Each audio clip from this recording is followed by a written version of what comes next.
Alice एक writer होती है और वो एक साइकोलॉजिकल ब्रेकडाउन से गुजर रही होती है क्योंकि उसके बॉयफ्रेंड बेन ने उसे जान से मारने की कोशिश की थी।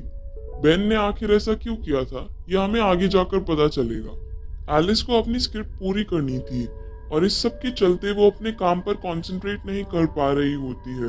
वो डेडलाइन से काफी पीछे चल रही थी। इस स्क्रिप्ट का प्रोड्यूसर उसका फ्रेंड होता है और उसने उसे ऑफर किया होता है कि वो उसके मेंशन में जाकर रह सकती है, जिसे उसने कुछ समय पहले ही खरीदा था ताकि वो अपने काम पर कंसंट्रेट कर सके। एलिस उसका ऑफर एक्सेप्ट कर लेती है और वहां अकेले जाकर रहने का फैसला करती है। सामान को पैक करने के दौरान वो अपने साथ एक गन रख लेती है क्योंकि उसे डर होता है कि बेन उसे फिर से जान से मारने की कोशिश करेगा। रेबिका उसे अकेले बाहर रहने से मना कर रही होती है, लेकिन एलिस उसे मना लेती है, जिसके बाद रेबिका एलिस को उस घर में छोड़ने जाती है और एलिस को रिकॉर्डिंग करने का बहुत शौक होता है, इसीलिए वो पूरे रास्ते हर चीज को अपने कैमरा में रिकॉर्ड कर रही होती है। उसके बाद वो लोग उस मेंशन में पहुंच जाते हैं। एलिस और रेबिका उस घर को देखने लगते हैं जिसमें उन्हें एक कमरा मिलता है जो शायद किसी बच्चे के लिए तैयार किया होगा। उसे देखकर एलिस बहुत अजीब सा बर्ताव करने लगती है और रेबिका उसे संभालती है। एलिस ने ऐसा क्यों किया था ये हमें कुछ देर बाद पता चलेगा और एलिस का सामान अनपैक कराकर रेबिका उसी शाम वहां से चली जाती है।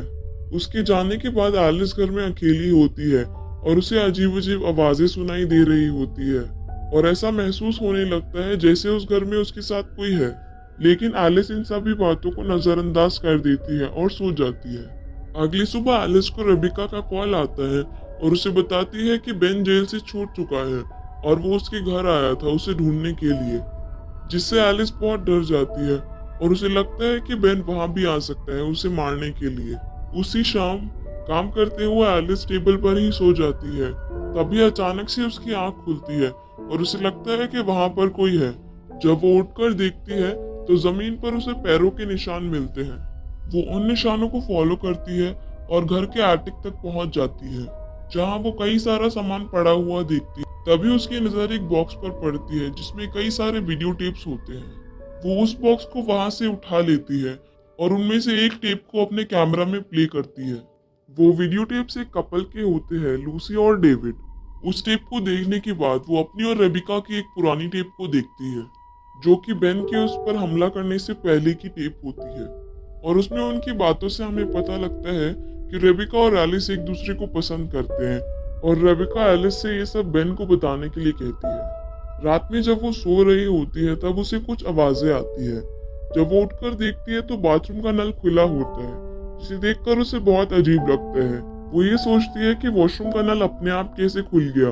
वो उसे बंद करके बाहर जाती है और अपने लैपटॉप को खुला हुआ देखती है, जिसकी पूरी स्क्रीन पर लिखा होता है वो मुझे यहाँ से जाने नहीं देगा, जिससे एलिस बहुत डर जाती है और उसे लगता है कि वहां पर कोई है। वो रेबिका को कॉल कर देती है और उसे बताती है कि उस घर में कोई है और उसे ऐसा लगता है कि इस घर में किसी की मौत हुई थी। वो उसे महसूस कर सकती है। उसे हर समय कई सारी आवाजें आती है, लेकिन रेबिका उसकी बातों पर भरोसा नहीं करती और वो एलिस को अपनी दवाइयाँ खाने के लिए कहती है। जब एलिस फिर से अपने लैपटॉप की तरफ देखती है तो वो नॉर्मल हो चुका होता है, जिसके बाद एलिस शांत हो जाती है और जाकर अपनी दवाइयाँ खाती है। सुबह होने पर एलिस लूसी और डेविड की और टेप्स को देखती है, जिसमें वो बहुत ही प्यारे कपल की तरह दिखते हैं जो एक दूसरे से बहुत प्यार करते हैं। लूसी बहुत ही खूबसूरत होती है और डेविड हर समय कैमरा में रिकॉर्डिंग कर रहा होता है। उसके बाद लूसी डेविड को अपनी प्रेगनेंसी के बारे में बताती है और वो दोनों मिलकर अपने न्यूबॉर्न बेबी के लिए कमरा तैयार कर रहे होते हैं। एलिस उस कमरे में जाती है और हम देखते हैं कि एलिस को लूसी से बेहद लगाव सा हो गया था। वो बहुत ही उत्सुक थी जानने के लिए कि आखिर लूसी के साथ वहां पर क्या हुआ था। जब वो उस कमरे से बाहर आती है तो देखती है कि अगली टेप खुद ब खुद चल रही है, जिसे देखकर उसे लगता है कि लूसी के साथ उस घर में कुछ बेहद बुरा हुआ था और वो एलिस से मदद मांगना चाहती है। उस टेप में लूसी किसी से हंस हंस कर फोन पर बात कर रही होती है।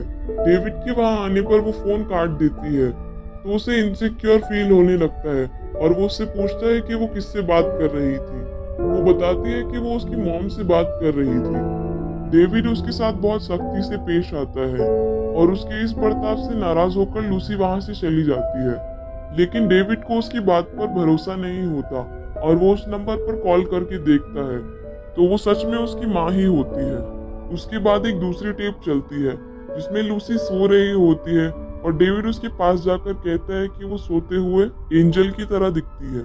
उसके बाद एलिस सो जाती है और अगले दिन लूसी और डेविड की और टेप्स को देखती है जिसमें वो डेविड के अजीब बर्ताव और शक करने से बेहद तंग आ चुकी थी और वो कुछ दिनों के लिए घर से बाहर जाना चाहती थी। लेकिन तभी डेविड वहां आ जाता है और उसे रोक लेता है और उस पर शक करते हुए कहता है कि उसे पता है वो किसी और के लिए उसे छोड़कर जा रही है।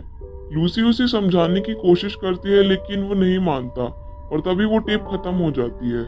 उसके बाद एलिस अगला टेप ढूंढ रही होती है तो उसे एक खाली टेप बॉक्स मिलता है और वो उस आखिरी टेप को ढूंढने फिर से एटिक में जाती है और वहां से एक सूटकेस लेकर आती है जिसमें लूसी के कपड़े होते हैं। वो उन कपड़ों को पहनकर लूसी की तरह तैयार हो जाती है जिसके बाद उसे शीशे में लूसी दिखाई देती है और वो एलिस से मदद मांग रही होती है। तभी लूसी गायब हो जाती है और एलिस रेबिका को कॉल करती है और वो रेबिका को सब बताती है तो रेबिका उसे शांत रहने के लिए कहती है और इसी बीच उनकी बातों से हमें पता लगता है कि बहन को लगता था एलिस के पेट में जो बच्चा है वो उसका नहीं बल्कि किसी और का है, इसीलिए उसने एलिस को बाथटब में डुबाकर मारने की कोशिश की थी जिसमें एलिस तो बच जाती है लेकिन उसका बच्चा मर जाता है। इसके बाद एलिस रेबिका को डेविड के बारे में पता लगाने के लिए कहती है क्योंकि उसे वो आखिरी टेप नहीं मिल रहा होता है और वो जानना चाहती थी कि लूसी के साथ क्या हुआ था और उसकी मदद करना चाहती थी। इसीलिए वो शुरुआत में उस बच्चे के रूम को देखकर बहुत परेशान हो जाती है क्योंकि उसने अपने बच्चे को खोया होता है। उसके कुछ देर बाद रेबिका का कॉल आता है और वो बताती है कि डेविड और लूसी की मिसिंग रिपोर्ट लिखाई गई थी उसकी माँ की तरफ से। डेविड ने अपनी मॉम को कॉल करके बताया था कि लूसी उसे छोड़कर किसी और के साथ भाग गई है और उसके बाद डेविड कहीं नहीं मिला। तभी उसे आर्टिक से कुछ आवाज आती है और वो वहां जाकर टेप को ढूंढती है। अचानक उसकी नजर सामने रखे हुए कैमरे पर पड़ती है जिसमें वो आखिरी टेप होता है। एलिस उस टेप को ले जाकर अपने लैपटॉप में प्ले करती है। उस टेप में हम देखते हैं कि डेविड ने लूसी को कुर्सी से बांध रखा है और उसे कहता है कि उसे पता है ये बच्चा उसका नहीं है। लूसी उसे यकीन दिलाती है कि ऐसा कुछ भी नहीं है लेकिन वो उसकी बातों को नहीं मानता। उसके बाद वो उसे ले जाकर बाथटब के पानी में डुबाकर मार डालता है और उसकी बॉडी को ले जाकर घर के बाहर दफना देता है और खुद को भी फांसी लगा रहा होता है। ये सब देखकर एलिस बहुत ही दुखी हो जाती है और लैपटॉप बंद कर देती है। वो लूसी को खुद से बहुत ही कनेक्टेड फील करती है क्योंकि बेन ने भी उसको इसी तरह मारने की कोशिश की थी। वो घर से बाहर निकलकर उस जगह जाती है जहाँ डेविड ने लूसी को दफनाया था। तभी उसे बेन का कॉल आ जाता है और वो उससे माफी मांगने लगता है।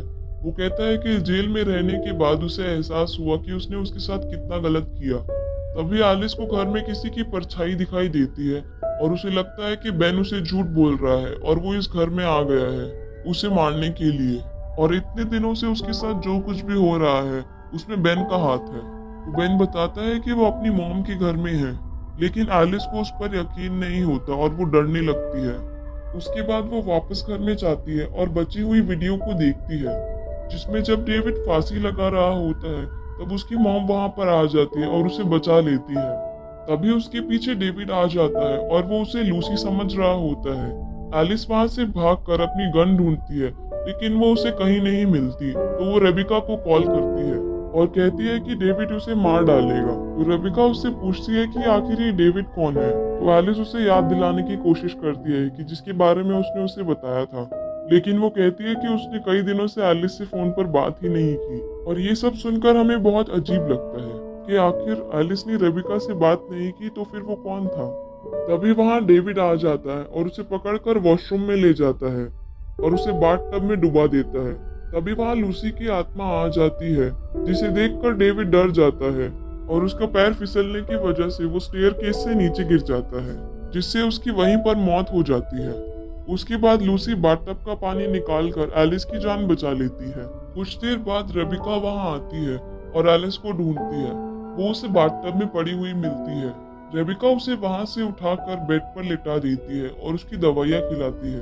उसके बाद एलिस लगातार लूसी के भूत के बारे में बड़बड़ा रही होती है जिसमें वो उसे बताती है कि डेविड की मां ने उसे बचा लिया था और उन्होंने पुलिस में झूठी कंप्लेंट लिखवाई डेविड के मिसिंग होने की, जबकि असल में डेविड ने लूसी को मार दिया था और वो खुद इस घर में रह रहा होता है और उसने उसे भी मारने की कोशिश की थी। ये सब सुनकर रेबिका को बहुत अजीब लगता है और वो उसे सुला देती है। उसके बाद रेबिका एलिस की स्क्रिप्ट पढ़ने लगती है जिसे लिखने के लिए वो यहाँ आई थी, और एलिस उसे जो कुछ भी बता रही होती है वो सब उस स्क्रिप्ट में लिखा होता है। और रेबिका एलिस को प्रॉमिस करती है कि वो उसे अब कभी अकेला छोड़कर नहीं जाएगी। जब वो नीचे जाती है तो वहाँ उसे एक कैमरा पड़ा हुआ मिलता है, ठीक उसी जगह जहाँ पर कुछ समय पहले डेविड की लाश पड़ी थी। रेबिका उस कैमरे को उठाती है और उसमें एक टेप देखती है जिसे एलिस ने शूट किया होता है, जिसमें रेबिका बेड पर सो रही होती है और एलिस उसके पास आकर उसे कहती है कि वो सोते हुए एकदम एंजल की तरह दिखती है, ठीक उसी तरह जैसे डेविड ने लूसी को कहा था, और मूवी खत्म हो जाती है।